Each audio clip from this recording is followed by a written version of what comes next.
Hello friends, എല്ലാവർക്കും moms best റെസിപ്പിയിലേക്ക് സ്വാഗതം.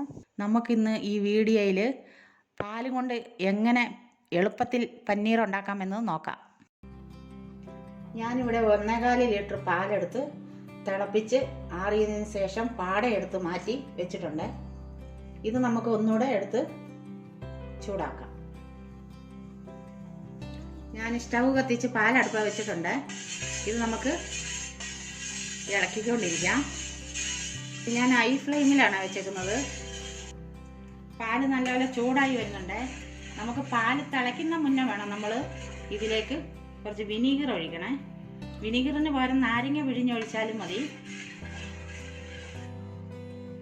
Vinegar പെട്ടെന്ന് ഉടനെ എല്ലാം കൂടെ ഒഴിക്കല്ലേ, നമ്മൾ കുറേശ്ശെ പാല് തിളയ്ക്കുന്ന മുന്നേ കുറേശ്ശെ ഒഴിച്ചുകൊണ്ടിരിക്കും. ഇളക്കണം. പാല് തിളയ്ക്കുന്ന മുന്നേ നമ്മൾ ഇത് ഒഴിച്ചുകൊണ്ടിരിക്കണം.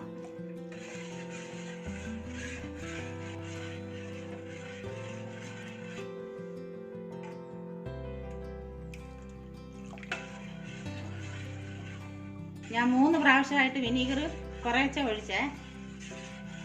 ഇത് നമ്മൾ തിളയ്ക്കുന്ന മുന്നേ നമ്മൾ ഓഫ് ആക്കണം. ഇപ്പൊ പാലെല്ലാം നല്ല വിരിഞ്ഞു വന്നിട്ടുണ്ട്. ഇത് 2 ലിറ്റർ പാല 3 ലിറ്റർ പാലെടുത്താലും നമുക്ക് കുറച്ചേ കിട്ടുള്ളൂ. പാല് പിരിഞ്ഞു വന്നിട്ടുണ്ട്. ഇതിന്റെ വെള്ളം കളർ മാറി. പാല് മാത്രം പിരിഞ്ഞ് അടിയിലായി. ഇത് നമ്മളിനി സ്റ്റൗ ഓഫ് ആക്കുവാണേ. ഞാനൊരു തുണി എടുത്തിട്ടുണ്ട്, ഇത് അരിച്ച് ഒഴിക്കാൻ വേണ്ടി. ഇത് നമുക്കൊന്ന് തണുത്ത വെള്ളത്തിലൊന്ന് തുണി നനയ്ക്കണം.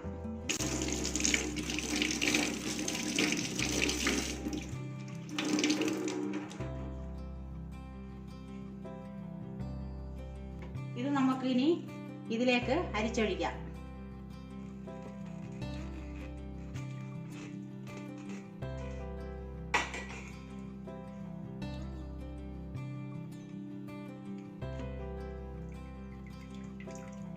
ഇതിപ്പോ ചൂടാണേ. ഇത് നമ്മൾ തണുത്ത വെള്ളത്തിൽ ഒന്ന് പിടിക്കുക.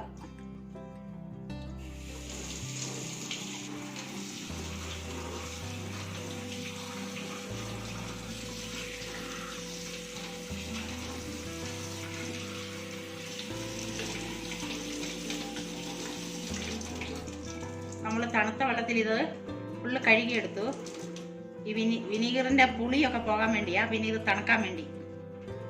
ഇനി നമുക്ക് നല്ലൊരു മുറുക്ക പിഴിഞ്ഞ് നമുക്ക് ഇതിന്റെ മേലെ വെയിറ്റ് വെക്കണം. 1 മണിക്കൂറോളം വെയിറ്റ് ഇരിക്കണം. തണുത്ത വെള്ളത്തിൽ ഇത് കുറെ നേരം പിടിക്കണം. എന്നാൽ തണുത്ത് കഴിഞ്ഞേ വെക്കാവുള്ളൂ.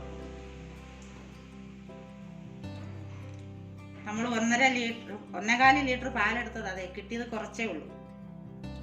ഞാനൊരു ഓട്ടപാത്രം എടുത്തിട്ടുണ്ട്, അരിപ്പപാത്രം. അതിലേക്ക് നമ്മൾ ഇത് ഒന്ന് വെച്ച് ഇങ്ങനെ ഒന്ന് പരത്തി കൊടുക്കണം. ഒരു റിങ്കടി വെച്ചിട്ടുണ്ട്. ഈ വെള്ളം പോകാൻ വേണ്ടി നമ്മൾ ഓട്ടപാത്രം വെച്ചേക്കുന്നത്. ഇതിന്റെ മേലിലേക്ക് നമ്മൾ കുറച്ച് പാത്രത്തിൽ വെള്ളം എടുത്ത് വെയിറ്റ് വെക്കുക. ഇതൊരു 3 ലിറ്റർ വെള്ളം കൊള്ളുന്ന ഒരു കലാണ്. ഇതിലേക്ക് വെള്ളം പിടിച്ച് ഞാൻ വെയിറ്റ് വെച്ചിട്ടുണ്ട്. ഇത് 1 മണിക്കൂറോളം ഇനി ഇങ്ങനെ ഇരിക്കണം. എന്നിട്ട് നിങ്ങളെ പിന്നെ ഞാൻ കാണിക്കാം. 1 മണിക്കൂർ ആയിട്ടുണ്ട്. ഇത് നമ്മളൊന്ന് എടുത്തു നോക്കാം.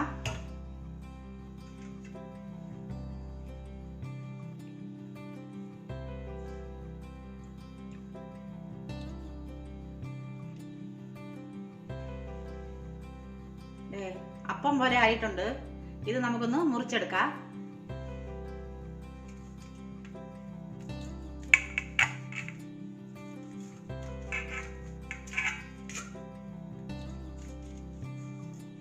നമ്മളിങ്ങനെ മുറിച്ചെടുത്തിട്ട് അത് സൈസാക്കി നമ്മൾ ഫ്രീസറിൽ വെക്കണം. അങ്ങനെ നമ്മുടെ പനീർ ഇവിടെ മുറിച്ച് വെച്ചിട്ടുണ്ട്. ഇനി നമുക്കിത് ഫ്രീസറിൽ വെക്കാം. ഫ്രീസറിൽ വെച്ചിരുന്ന ഇത് കേടാവത്തില്ല. നിങ്ങൾക്ക് എപ്പം വേണേലും എടുത്ത് കറി വെക്കാൻ സാധിക്കും. ഈ വീഡിയോ നിങ്ങൾക്ക് ഇഷ്ടമായാൽ ലൈക്കും ഷെയറും സബ്സ്ക്രൈബ് ചെയ്യാനും മറക്കല്ലേ. എല്ലാവർക്കും നന്ദി.